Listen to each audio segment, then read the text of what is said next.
Hello and welcome to yet another edition of Cryptonomics with CoinDCX and Business Today. I'm Aabha Bakaya. Joining me on the show, I've got Neeraj Khandelwal. He's the co-founder and CTO at CoinDCX, and we have spoken with Neeraj before. We've got a whole new bunch of questions to ask him today. Neeraj, great to have you with us.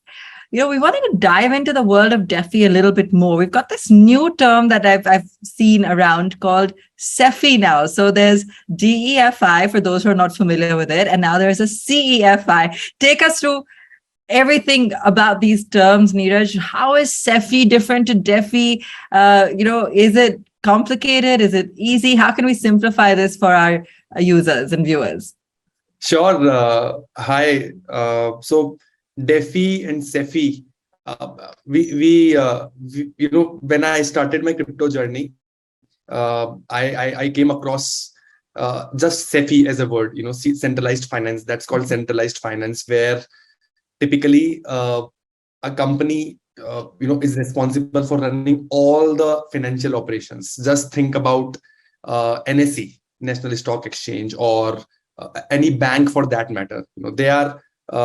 They belong to a world where the financial management, the whole operations are all centralized with with one company, right? So that is the world we have been seeing since last, I think, 20 years when the internet grew and finance was shifted from offline world to online world. So some of the larger companies have been at the center of the financial ecosystem. So and in 2017 there was a new term coined that was called DeFi, decentralized finance. So as against centralized finance, here the concept is simple. So some of the functions of these centralized players like bank or a stock exchange, some of the functions of those players are taken away and put on the blockchain. So blockchain essentially runs those functions, So which essentially means that say 50% of the work is offloaded on the blockchain.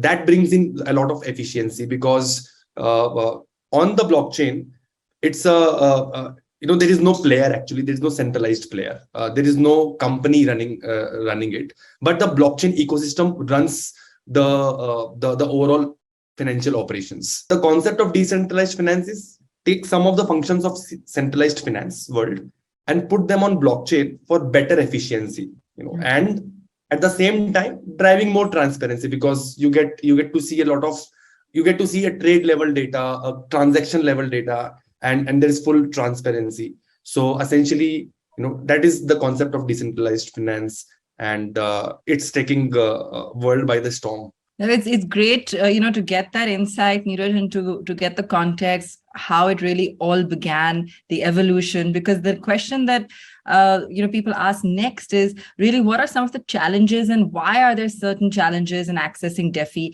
What are the kind of opportunities that it presents for users? How can we take a deeper look into what are those kind of opportunities that it presents and the benefits of them? Sure. So decentralized finance started in 2017, as I mentioned, and there was a crypto bull run recently in 21, right?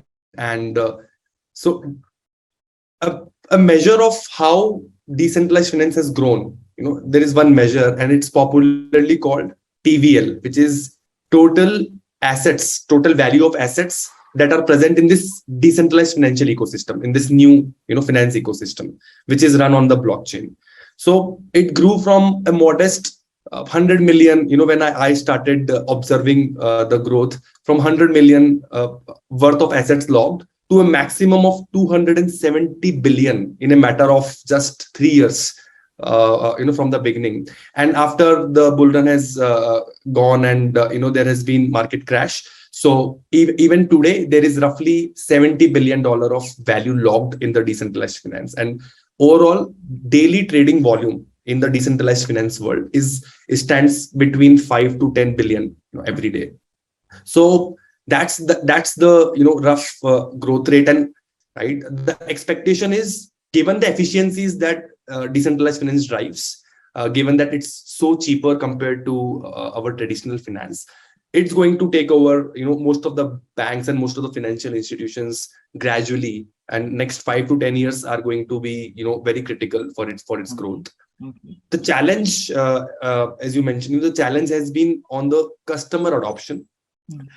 Decentralized finance is still sitting at a place where a lot of institutions have, taken participation in this new ecosystem.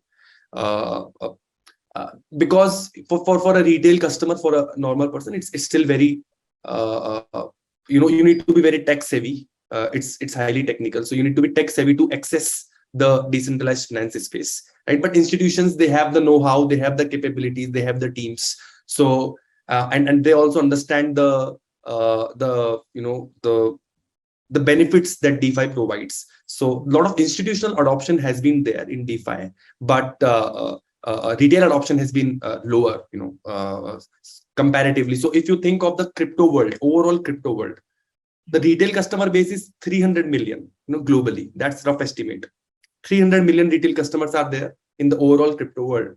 But out of that, only 20 million have ever accessed decentralized finance world. So that's just that shows that there is a lot of growth potential even within the crypto space. Yeah. And beyond that, of course, all the financial customers, retail customers are eventually going to touch decentralized finance because of the benefits. So there is a huge headroom for growth, but things need to be made simple. Okay.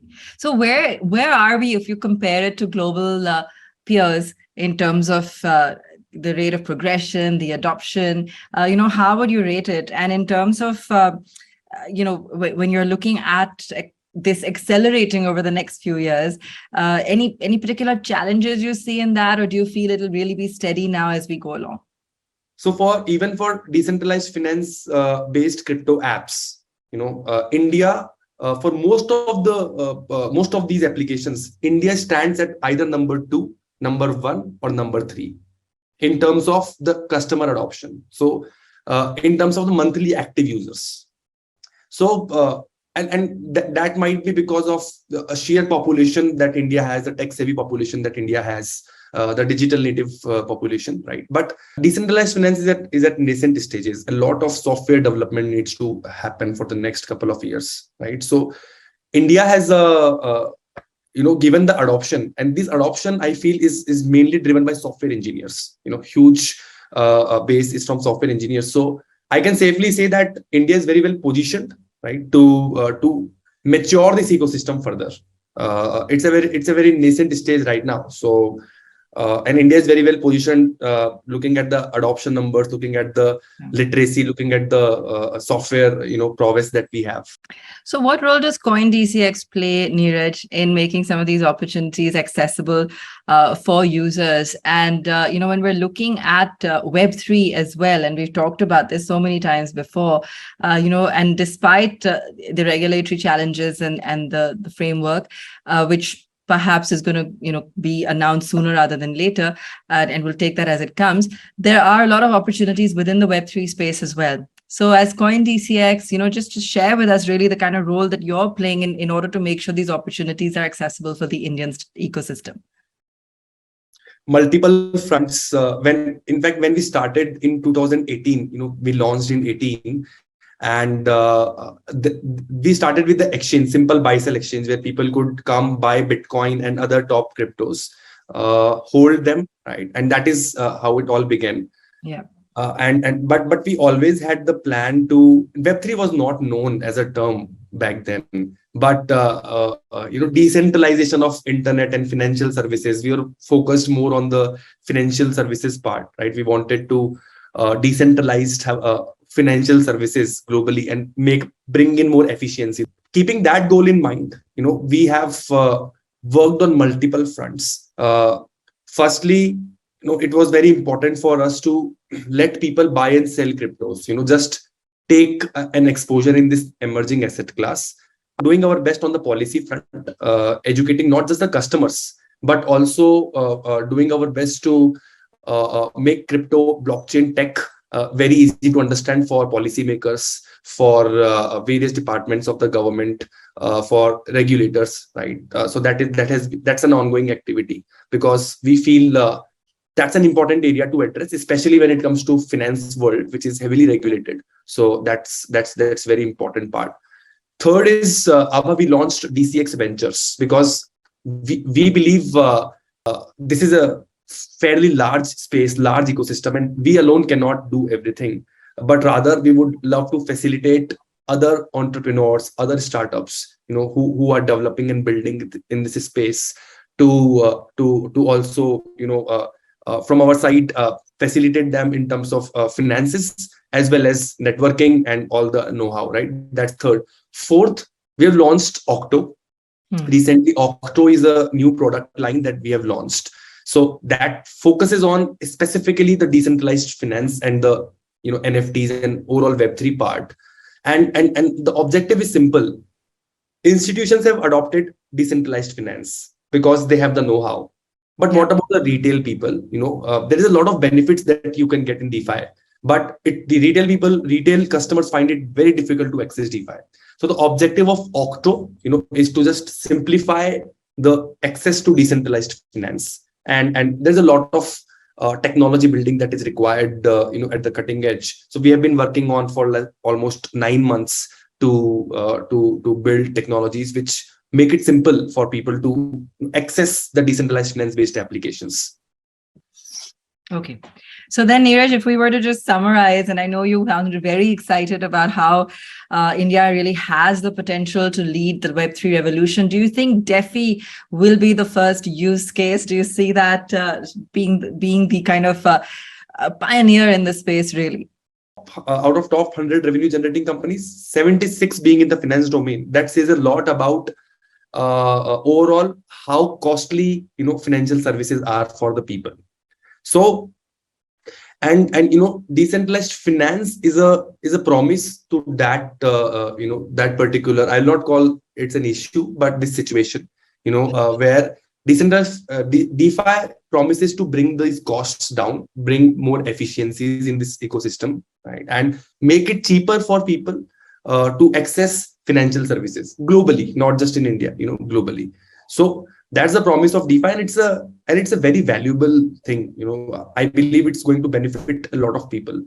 Out of the overall development happening in the crypto space, lot of investment, lot of development has happened in the DeFi space. Within crypto, if I were to consider, DeFi is one of the most prime area where developers are putting a lot of the bandwidths, investors have put in a lot of funds, infrastructure is being built, right? So given all of this, I believe DeFi is going to be the champion of the blockchain technology.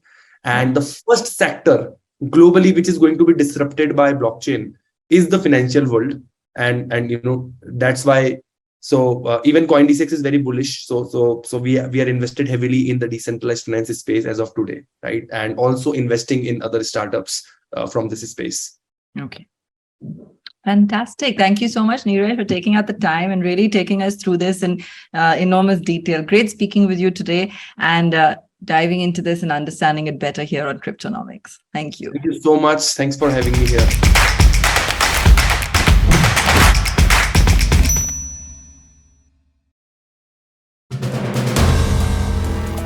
If you like the video, do like, comment, share and subscribe.